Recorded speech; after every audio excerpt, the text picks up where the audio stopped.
Experts always telling us that red meat should basically be avoided at all costs from our diets. But are steaks and burgers really just getting a bad rap? Well, let's find out more. Joining us right now, nutritionist Shari Boockvar. Thanks for being here. Okay, the debate ongoing. Is it okay to have a little red meat once in a while? What is the final answer here?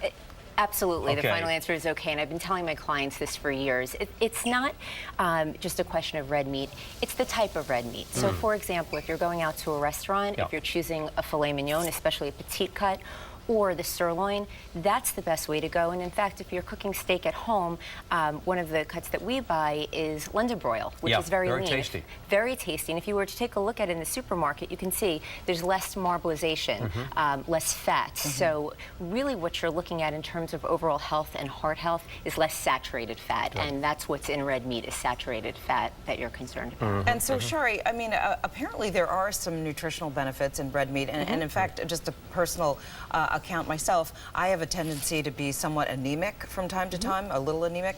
And it blows my mind that doctors have said to me, you need to eat red meat like once or twice a week. And I'm thinking, I've always heard that you should stay away from it. Right. Well, that is a benefit of red meat, is getting the iron as well as protein. So it is a good source of iron for you also. And actually what's interesting too is that vitamin C aids in iron absorption. So if you're having a vitamin C rich food, for example, let's say you were to eat an orange along with that steak, it actually helps you to better absorb that iron to have vitamin C. Not that you would necessarily have an orange with it, but it is, we have found from studies that vitamin C helps to aid in iron absorption. Okay, so that's red meat. A lot of people out there are certainly asking, should we eat chicken or pork? Is that better for us, or what? Chicken and pork are also good sources of iron. And the best thing is, as with anything, is to vary your intake of different types of protein. I'm not saying that you should be eating steak every night. Certainly you can have that as a treat if you're choosing the right one. But fish is a wonderful source of omega-3 fats. You want to go with chicken breast, turkey breast.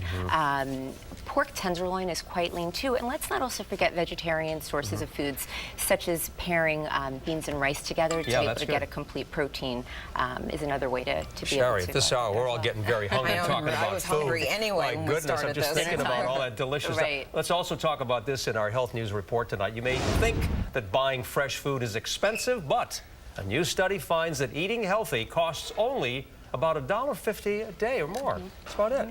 Yeah, so talk to us about $1.50.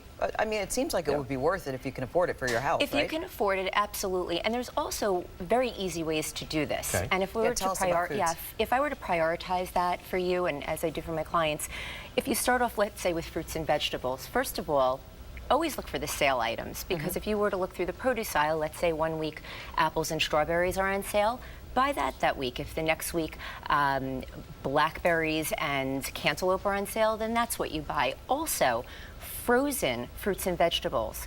If you buy those on sale, what happens is frozen fruits and vegetables are flash frozen. So actually, you're locking in all of the nutrition at the time that it's frozen. So when you defrost it, you have all of the nutrition right there ready to go. So it's great to stock up on that. Keep it in your freezer and defrost as needed.